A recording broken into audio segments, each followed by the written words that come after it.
आसान हिंदी चैनल को subscribe, like, share एवं कमेंट करें, जिससे नए नए वीडियो मिल सके। आज आप लोग अपने हिंदी चैनल आसान हिंदी चैनल में पढ़ेंगे उषा किरण खान की बहुचर्चित एवं गंगा जमुनी संस्कृत की प्रतीक एक प्रतीकात्मक कहानी जो बिहार के मिथिलांचल की संस्कृति से जुड़ी है। इसका नाम है दुग्धान, जो सन 1985 ईस्वी में प्रकाशित हुई थी। इस कहानी की नायिका है केतकी। लेखिका के शब्दों में केतकी जो है वह प्रतीक है बिहार के समृद्ध समाज की। आइए देखते हैं दुग्धान में क्या है। कहानी आरंभ होती है। मंजिल से पहुंचने से पहले गाड़ी की रफ्तार तेज हो गई थी और अब एक तीखी आवाज़ सीटी की, अर्थात स्टेशन नज़दीक है। वैसे तो केतकी ने जब से गांव आने का कार्यक्रम बनाया तभी से उसकी नींद उड़ गई थी, लेकिन छोटी लाइन की गाड़ी पर चढ़ते ही आंखों ने थकान का अनुभव भी भुला दिया था। प्रसन्नता के अतिरिक्त में केतकी बावरी हो गई थी। रात के लगभग 1 बज रहे थे जब गाड़ी स्टेशन पर पहुंच रही थी। कितने वर्षों के बाद केतकी अपने गांव की दहलीज पर आ रही थी। यह अवसर बड़ी मुश्किल से मिला था। 4 भाइयों की जोड़ी में अकेली लड़की केतकी अपने भतीजों की हम उम्र थी। पिता के 2 विवाह हुए थे। पहली पत्नी से मात्र 4 लड़के थे, दूसरी से केतकी माता और पिता के लिए राहु बनकर अवतरित हुई थी। पिता का स्वर्गवास तभी हो गया था जब केतकी गर्भ में थी, और किशोरी माता के संबंध में सुनने में आता है कि विवाह होने के बाद वो केतकी को जन्म लेने देने के लिए मात्र जीवित थी। बड़ी भाभी ने केतकी को अपनी बेटी की तरह पाला था। पालन पोषण में कोई त्रुटि नहीं आने दी थी। 15 वर्ष की केतकी ब्याह कर ससुराल चली गई थी। उसके ससुर महानगर में रहते थे। गांव घर से कोई मतलब ही नहीं था। केतकी भी वहीं चली गई थी। गांव के एक एक पंछी से बिछुड़ते केतकी का हृदय फटता था, किंतु नए वातावरण का आकर्षण उसे जीवित रखे था। इस बीच में कितने परिवर्तन आए। केतकी के भाई लोगों का मकान शहरों में बन गया। सभी भाई नगराभिमुख हो गए। सबसे बड़े भाई चीफ इंजीनियर के पद पर तक पहुंच गए। सभी ब्याह शादी शहरों में ही हुए। मोहल्ले की शादियों की तरह केतकी आती और ब्याह का न्योता पूरा कर चली जाती। पशु पक्षियों और ग्रामीण जन से अधिक घुली मिली यह दीवानी लड़की यदि गांव के संबंध में कुछ पूछती भी तो माकूल उत्तर नहीं मिल पाता। एक बार बड़ी भाभी से कहा भी था इसने, भाभी गांव में कोई समारोह करिए, काफ़ी दिन हो गया। तो भाभी ने उत्तर दिया था, गांव में सड़कें बन रही हैं, घर तैयार हो रहे हैं, फिर देखूंगी। केतकी ने यूं ही कई बार अपने पति से भी कहा था कि एक बार अपने गांव जाने का मन करता है। उन्होंने ये कहकर टाल दिया था कि गांव में कौन रहता है। केतकी क्या कहे, गांव में कौन रहता है। उसका भाई भाभी और भतीजे भतीजियाँ नहीं रहते हैं तो क्या, पूरे का पूरा गांव उसका अपना है। वह एक क्षण के लिए भी गांव को भूल नहीं पाती है। बच्चों की छुट्टियों में संपूर्ण भारत का भ्रमण भी उसके संतुष्ट नहीं करता, उसके मन को संतुष्ट नहीं करता। महानगर के पास के साफ सुथरे कंक्रीट की सड़क वाले गांव उसे नहीं भाते। लोगों द्वारा केतकी पुकारना याद आता कोशी का मिट्टी पानी, कोर कछार। उसके समय में जो 9 गुठली बम्बई और मालदह आम की लगी थी वो कितना विस्तृत हो गई थी। यह सोचकर केतकी प्रसन्न होती। थोड़ा सा भी समय मिलेगा तो ज़रूर उस पर झूला लगवा लेगी। क्या हुआ, माघ है तो अब झूला लगाने के लिए कोई सावन का इंतजार तो नहीं करने देगा केतकी को। देखा तुमने, बड़ी भाभी की चिट्ठी आई है कि अब की समीर के बेटों का जनेऊ गांव में ही करेंगी। केतकी ने कहा था, अच्छा तो है, अब उनके गांव तक सड़कें चली गई हैं, घर भी ठाठ का बन गया है। ऐसी ही सड़कें और नहीं तो क्या। पगली केतकी क्षण भर को उदास हो गई थी। फिर सोचा था, अच्छा ही तो है, अब गाड़ी सीधे दरवाजे पर पहुंचेगी। पहले बैलगाड़ियाँ नाव की सवारी करनी पड़ती थी। उसे याद आया कैसे गौने के बाद उसकी बरादरी उठाकर नाव पर रखी गई थी और वह नदी पार कर अपने ससुराल के घर में देवी को शीश नवाने पहुंची थी। 4 दिन की विधि पूरी करने के बाद ही उसकी सास उसे लेकर महानगर चली गई थी। तब से केतकी कभी इधर का मुख नहीं किया। अपने दरबे से नीचे उतर कर सामने कोसी नहीं देखी, सुनहरी रुपहली अब्रकों वाली सिकता नहीं देखी, कांस और पटेर के जंगल नहीं देखे, आम की पीपे घिसकर सीटी नहीं बजाई। केतकी ने सीकी की दलिया में मुढ़ी लाई नहीं खाए और न ही सीकी के बने कंगन बाजूबंद खेल खेल में सुबजनी से बनवाकर पहने। क्या सुबजनी जिंदा होगी, केतकी सोचती है और उसका मन दौड़कर धुनिया टोली पहुंच जाता है। गोरे चिट्टे धुनिया मजदूर और गुलाबी रंग वाली उनकी औरतें, केतकी उन्हें देखती ही रह जाती। और यह सुबजनी कितनी सुंदर थी, गांव की बेटी थी, गांव में ही बस गई थी। सौवा घर घर मुंह उघाड़ कर घूमती रहती थी। गहरे काले बाल, नीले हरे बैंगनी मार्किंग के चूने लिखे चूनर, गोरे मुखड़े पर लाल कान और कान पर ऊपरी छोर से क्रम से लटकती 5-5 बालियां चांदी की, छमछम करते गहने जौसन बाजू तक और रुपया का छड़ा जहाँ बैठती छन छन बजता। सुबजनी की बड़ी पूंछ बड़े घरों में थी। वह सीकी की रंग बिरंगी सुंदर सुंदर डलियाँ बनाती थी। उसे सीखने वालों का तांता लगा रहता। सुबजनी की 2 बेटियाँ फूल और सत्तो ब्याह कर ससुराल जाने आने लगी थी और बेटा रहीम कुदाल कंधों पर रखने लगा था। उसी से केतकी सीकी का बाला झुमका बनवा कर पहनती थी और फिर तोड़ कर फेंक देती थी। सुबजनी लाड़ भरी झिड़की देकर फिर रंगी सीकी से केतकी के लिए कंगना बनाने लगती थी। केतकी को सुबजनी का जोर से कतकी कतकी पुकारना याद आता है। उसे याद आता है कैसे इस्लाम धर्म मानते हुए भी सुबजनी जितिया और छठ करती थी। छठ की दलिया में सिर्फ फल फूल देखकर एक बार केतकी ने टोका। उसने कहा था, मैं मुसलमान हूँ ना, मेरे हाथ का पकाया हुआ भोजन सूर्य देवता कैसे पाएंगे, इसलिए फल फूल लेकर अर्घ्य चढ़ाती हूँ। ऐसे देवता को क्यों अर्घ्य चढ़ाते हो जो तुम्हारे मुसलमान होने के कारण छूट मानते हैं, मत चढ़ाओ, केतकी ने आवेश में कहा था। जीभ काटकर कान पकड़ते हुए सुबजनी ने ऐसा बोलने से मना किया और डांट भी बताई। कहा, क्षमा मांग लो, देवता पितर के बारे में ऐसा नहीं कहते।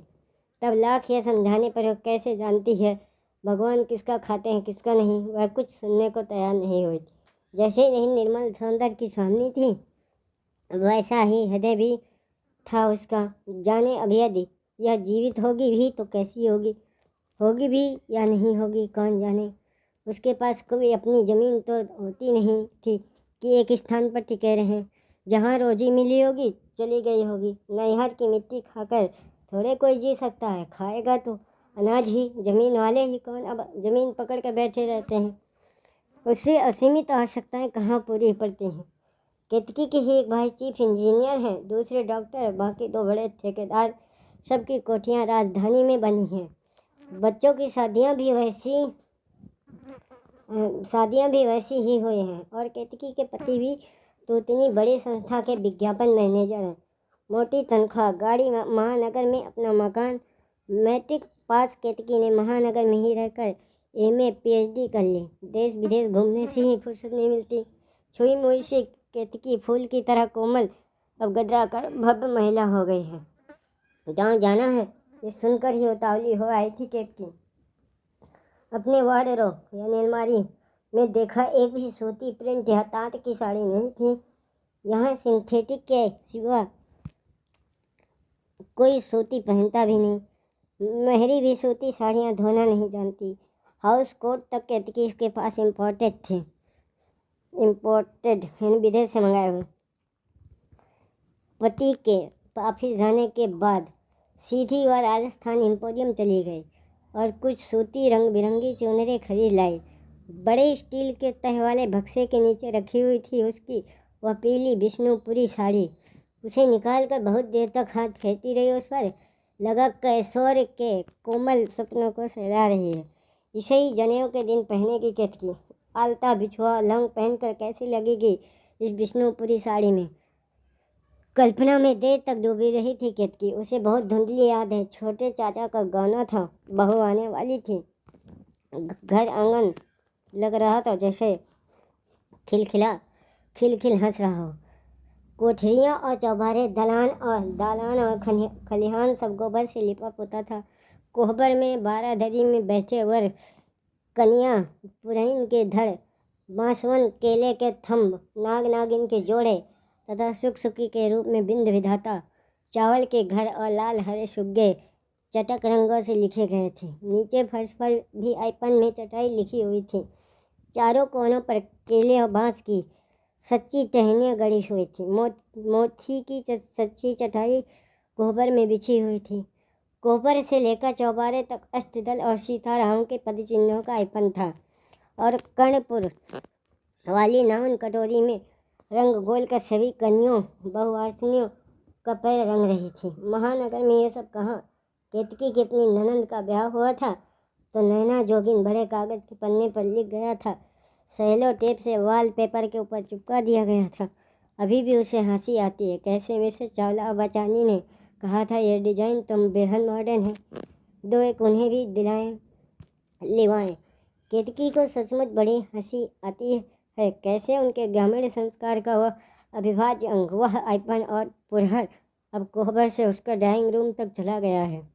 नहीं, गलत सोचती है केतकी, वह तो विश्व प्रसिद्ध हो गया है। मिट्टी के हाथी पर रखी गौरी की पूजा करती हुए केतकी के ननंद का झुंझलाया हुआ चेहरा याद आता है जो उसकी विदेशी मित्र ने उससे कहा था कि कितना सुंदर टेराकोटा आर्ट है। ये सब देखकर केतकी मुस्कुराने के सिवा और कुछ नहीं कर पाती। गाड़ी स्टेशन पर आ गई है। चांदनी रात है लेकिन घनी धुंध जमी है। स्टेशन की इमारत भव्य लगती है, पहले यूं ही सी थी, नई बनी है लगता। इस इलाके के कई प्रभावशाली नेता मंत्री बनते रहे हैं तो ये भी ना हो गाड़ी लेकर एक चचेरा भाई आया है। कुछ वर्ष पहले फटी चादर और धोती के सहारे जाड़ा करता था किंतु अभी ऊनी कोट पैंट पहने हैं। गाड़ी में सामान रखकर उसने पूछा, क्या इतनी रात को गांव चलना ठीक होगा? केतकी चाहे तो सर्किट हाउस भी रिजर्व कराया गया है, वहीं रह जाए, लेकिन केतकी को उतावली थी। उसने बेसत्ता कहा, नहीं, अभी गांव जाऊंगी, गाड़ी है, कितनी देर लगेगी? गांव पहुंचकर देखा एक कतार में एक ही डिजाइन के 4 मकान हैं। चारों मकानों को चारों ओर से ऊंची दीवार ने घेर रखा है और बड़ा सा लोहे का दरवाज़ा है जहां ठीक शहरी तरीके का दरबार नुमा जीव बैठा है।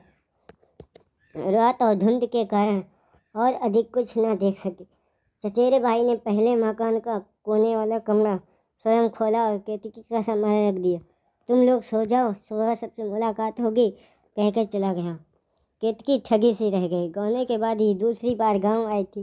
गांव में इतना परिवर्तन। बड़ा चचेरा भाई स्वयं कमरा खोलकर बहन और जीजा जी को सो जाने को कह रहा था।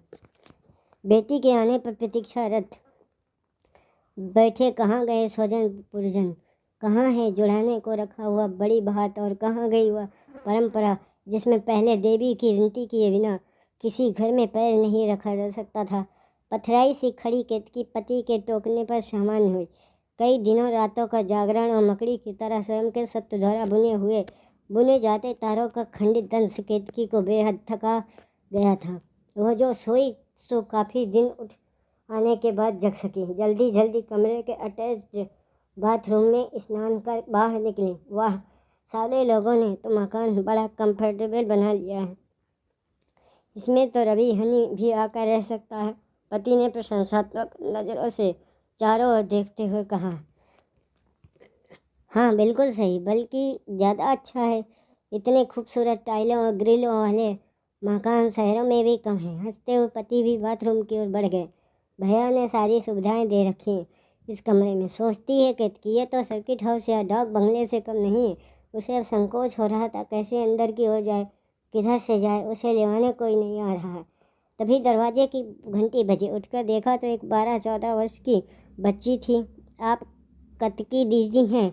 सुंदर चटक जांघों से ऊपर फ्रॉक और उलझे हुए बाल। यह शायद काम करने वाली है कोई? उसे देखकर केतकी मुस्कुराई। हाँ तो चलिए, बड़ी काकी बुला रही हैं। लगा पक्षियों का कलरव सुन रही केतकी चल झट से खड़ी होकर लगभग दौड़ती हुई उस बालिका के पीछे चल पड़ी। ग्रिल से घिरे हुए बरामदे को पार करती हुई केतकी ने देखा बड़े से हॉलनुमा कमरे में भाभियाँ बैठी थीं। केतकी ने बारी बारी सबों के पैर छुए। चाय पीते हुए उसने गौर किया, जाड़े में भी घर की नवीन सदस्य मसण लिबास पहने हुए है, ऊपर का शरीर शॉल से ढका हुआ है। यही गनीमत। तुम रात देर से आई, मैंने रामविलास को कह दिया था कि तुम लोगों को गेस्ट रूम में ठहरा दे। कोई परेशानी तो नहीं हुई? नींद तो आई? बड़ी भाभी ने औपचारिक आत्मीयता से पूछा। आपके राज में कोई कमी नहीं भाभी, कहकर केतकी नवागंतुकों से परिचय पाने में व्यस्त हो गई। गाजे बाजे और रोशनी सब कुछ था, कहीं कोई झंझट नहीं, कोई काम किया जा रहा था ऐसा नहीं लग रहा था। ऐसा लगता था मानो सारा काम आपसे आप हो रहा हो। सागर की लहरें जैसे आती और चली जाती हैं, वैसे ही सारे रस्म रिवाज संस्कार। यह केतकी है? एक वृद्धा ने नज़दीक आकर पूछा। हाँ, मैंने पैर छुए थे आपके, केतकी ने सफाई दी। कम दिखता है बेटी, एक वेदांती वृद्धा ने कहा। बेटी तुम्हें जमाए बाबू मानते हैं ना? उसकी आंखों में संदेह लहराता आता। वो चुटकियों में इसकी साड़ी पकड़े हुए थी। हाँ क्यों? केतकी भी अचंभित हो उठी। तूने कैसी साड़ी पहन रखी है? देख तो वे सब कैसी पहने। फिर तू तो बड़े घर वर से ब्याही थी। अब केतकी को लगा कि उसने सचमुच गलती की। भड़कदार आधुनिक साड़ियाँ नहीं लाई। भाभी लोगों के सामने तो आंखें चुरा ही रही थी, गांव के इन वृद्ध काकी के सामने भी लज्जित हो गई। शुभ कर यज्ञोपवीत का कार्यक्रम समाप्त हुआ। केतकी अपने गांव को देखने की लालसा को न्योत लाई। भाभी जरा गांव देखती, केतकी ने बड़ी भाभी से पूछे बिना कभी घर से पैर बाहर नहीं निकाला था। मुस्कुराई। ठीक है, देखाओ। तुम बदली नहीं जरा भी। केतकी ने उसी छोटी लड़की को साथ लिया और चल पड़ी। बड़ी सी चार दीवारी के बाहर भी चौड़ी कंक्रीट की सड़क, चंद कदमों पर पन बिजली निकालने वाला विशाल यंत्र, विद्युत ग्राम। अब उसे यज्ञोपवीत के दिन की वह शहरी पार्टी याद आई। सचमुच उस दिन उतनी सारी कॉस्मोपॉलिटन स्त्रियों को देखकर मन दुखी हुआ था। यह सब शो गांव में नहीं होना चाहिए था, इसने सोचा। लेकिन एक प्रश्न अवश्य मन में उठा कि इतने सारे कॉस्मोपॉलिटन लोग कहाँ से आए? दीदी यहाँ बिजली बनाते हैं, देखती हैं ना, सब जगह गांव में बिजली है। यह साथ की लड़की पुलकित थी। तुझे बिजली अच्छी लगती है? हाँ बहुत, खूब इजोत होता है। अच्छा। और केतकी मेड़ों के सारे खेत में उतर गए। मटर और तीसी का खेत, सफ़ेद नीले और गहरे गुलाबी खेत, आगे सरसों और तोरी का खेत, पीले पीले फूलों वाले खेत। केतकी कुछ सोचती हुई नीचे उतरती रही। प्रकृति के पास सबसे अनूठे रंग हैं। केतकी दीदी, इधर गांव नहीं है, फुलवारी है, साथ की लड़की ने कहा। मैं फुलवारी ही जाऊंगी। और थोड़ी देर में केतकी पुरानी अमराई में पहुंच चुकी थी। फुलवारी कई चार दीवारियों में बटी थी। कई नए वृक्ष लगे थे। लड़की ने बताया, चारों भाइयों की फुलवारी है। चलती हुई केतकी बीच में पहुंच गई। एक पुराना महुआ का पेड़ कटा पड़ा था, पास ही विशाल आम का पेड़ था। दीदी, यह आप ही का पेड़ है? लड़की ने याद दिलाया। तुझे कैसे मालूम? केतकी ने पूछा। सभी कहते हैं केतकी दाई का पेड़। ओह अच्छा, इसी पेड़ के नीचे केतकी, संज्ञा, कालिदी, बुच्ची और अम्मा खेला करती थी। लड़कों का झुंड बगल वाले महुए के पास जमता था। लड़कों ने एक बार महुए का ताज़ा फल लाकर केतकी की नाक में रगड़ दिया था। केतकी बेहोश हो गई थी। बाद में इसी बात पर चिढ़ाया भी करता था समीर कि केतकी महुए की गंध से बेहोश हो गई थी। पेड़ कितना ऊंचा और छायादार है। केतकी सोच रही थी, आम का ये पेड़ सबसे पहले फलता है। लाल लाल सिनुरिया आम पक पक कर आप ही चूने लगते हैं। अधिक पके आम धरती पर गिरते ही फट जाते हैं। छिलका और बीज अलग अलग। केतकी और उसकी सहेलियां इधर उधर देखकर साड़ी खोल लेती। मात्र पेटीकोट और ब्लाउज में साड़ी के दोनों छोर पकड़कर पेड़ के नीचे खड़ी हो जाती। हवा चलती तो एक आध छोटे छोटे आम उसमें गिरते। आहा, कितने सुगंधित आम होते। गोपी सुपाक गजपक रस कितना मधुर। जैसे मधु। केतकी का गाल सिनरिया आम की तरह दहक उठा। समीर का मेरा भाई हर छुट्टियों में आ जाता। उस दिन केतकी की साड़ी खोलने की पारी थी। वह अकेला ही समीर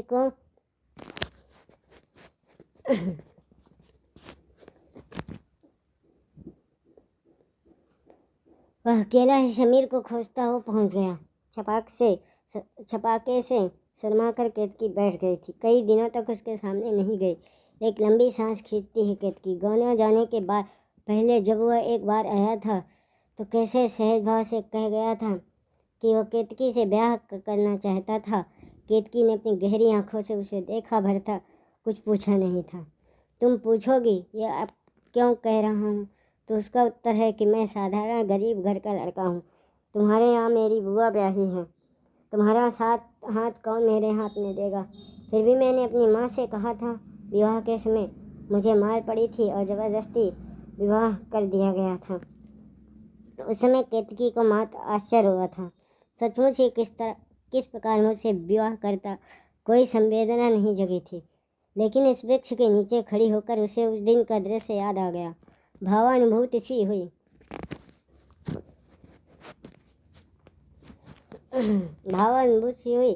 सारे शरीर में एक पुलकन व्याप गई।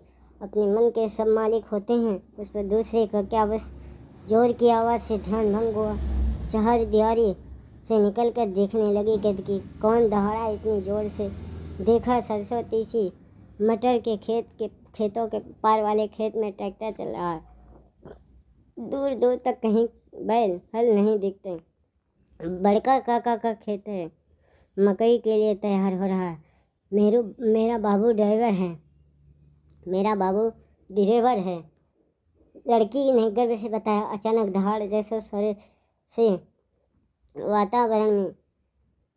वातावरण की तरह केतकी का ध्यान भी भंग हुआ। कलेजा धक धक कर रहा था। कलेजा संभालते हुए पूछा उस लड़की से, तुम्हें किसकी बेटी हो। लड़की से, तुम किसकी बेटी हो। रामप्रीत की। बैजू तुम्हारा दादा है। हाँ, केतकी को स्मरण हुआ। बैजू उन लोगों का अगला हलवाहा था, सिरपंची के, जिन पसेरी धान के बिना हल ही नहीं उठाता था। जब तक हल का फाल धान में पूरी तरह नहीं डूबे उसके लिए ऐपन का थड़ बड़ा बनाना पड़ता था। पीठ पर पिठार सिंदूर का ठप्पा लिए दिन भर घूमता रहता। कहता केतकी दाई का आशीर्वादी है। मन में आया पूछे कि क्या ट्रैक्टर भी सिरपंचमी में ऐपन चढ़ता है। फिर स्वयं ही अपने आप में हंसी आई। वह मन ही मन नचारी गुनगुनाने लगे। अमी चुबे भूम खसत बागंबर जागत है। आहे होयत बागंबर बाग बसार धर खायत है। शिव को पार्वती नृत्य करने को कहती हैं। शिव अपना डर पार्वती से बताते हैं कि उनके नाच से अमृत बूंदे बाघंबर पर गिरेंगी। बाघंबर बाघ बन जाएगा और बसहा बैल को खा जाएगा। विज्ञान के शिव का तांडव। अमृत बूंद से जगा यंत्र का मतलब ट्रैक्टर गरज रहा है खेतों में। लील गया बैल लौट पड़ती है केतकी। कल चलते हैं ना हम लोग। रात को पति से कहा। क्यों, तुम तो कुछ और रुकने वाली थी। पति ने प्रश्न किया। नहीं चलूँगी। ठीक है, मुझे क्या ऐतराज हो सकता है। दूसरे दिन केतकी के जाने की सारी तैयारी हो गई। भाई भाभीियों का चरण स्पर्श कर सूखी आंखों से केतकी गाड़ी में बैठ गई। रामविलास आगे था, केतकी और उसके पति पीछे। गाड़ी थोड़ी देर में ही हवेली छोड़कर आगे बढ़ गई। गांव के पास आ पहुंची केतकी। कंक्रीट की ऊंची सड़क के किनारे मिट्टी के टीले पर बसा जाना पहचाना गांव। उखल मूसल चलाती औरतें, अधनंगे बच्चे, नाक बहाते बच्चे, गाय बैलें। रामविलास भैया गाड़ी रोकिए ना। केतकी उतावली होकर कह उठी। गाड़ी रोककर रामविलास भैया गाड़ी रोकिए ना। केतकी उतावली होकर कह उठी। गाड़ी रोककर रामविलास पीछे देखने लगा। गोड़ लागू पहिया पड़ूं भैया रे, कहरिया पल एक दियो बिलमाए। मैं जरा गांव में जाऊंगी। वो झट से उतरकर सड़क से जुड़ी पगडंडी से उतर गई। पीछे पीछे रामविलास मुस्कुराता हुआ चला। पहला ही घर तो सब्जनी दीदी का है। सामने खजूर की चटाई पर बैठी थी सब्जनी के है मोतियाबिंद उतरी आंखों में तलहटी देकर देखने लगी। दीदी मुझको नहीं पहचाना? दीदी केतकी है, पीछे से आकर रामविलास ने कहा। जरा भी नहीं बदली। केतकी के मन में तूफान उठ खड़ा हुआ। इन्हीं से मिलने तो वह आई थी, इन्हीं के लिए मन व्याकुल था। बाबू कतकी समीर बाबा के बेटा के जनेऊ में आई है। केतकी बोल नहीं पा रही थी। रामविलास ने ही कहा, हाँ अभी लौट कर जा रही है। सब्जनी के गोरे झुर्रीदार चेहरे पर हंस की लहर दौड़ गई। अच्छा हुआ गांव समाज को देखने आ गई। तू बिना माँ की बेटी हम सब की बेटी है। अरे कहाँ गई सुलेमान की कन्या? जरा सोना सिंदूर ले आ। केतकी की मांग भर एक चुटकी धान दूध ले आ। गोईछा भर दे। गोईछा भरना एक रस्म है जिसमें ब्याही बेटियां जब घर से जाती हैं तो इस रस्म को किया जाता है। भीड़ जैसा जमा हो गया था। एक बहू दौड़कर अंदर से सारा सामान ले आई। भाभी तो गोईछा देना भी भूल गई थी। रेशमी आंचल की खोट आपसे आप खुल गई। दूब धान के लिए मन उदास था। मेहमान कहाँ हैं बेटी? सरोजनी ने पूछा। गाड़ी में है। अब रामविलास चढ़ने लगा था। ट्रेन छूट जाएगी। अच्छा जानवी जा। तूने तो जो नया सीकी का पोती बुना है ले आ। और सुन, गिलास मान कर पानी और गुड़ भेली भी ले आ। कमर से निकाल कर 2 रुपए का लाल मुड़ा तुड़ा नोट पोती में बंद कर केतकी के हाथों में थमा दिया। यह मेहमान का सलामी है, दे देना। गुड़ खा ले बेटा, पानी पी ले जरा ठीक से। हाँ जा, गाड़ी को देर हो रही है। देख लिया तुझे सुख चैन से मरूंगी। आगे बढ़कर सब्जनी गले मिलने को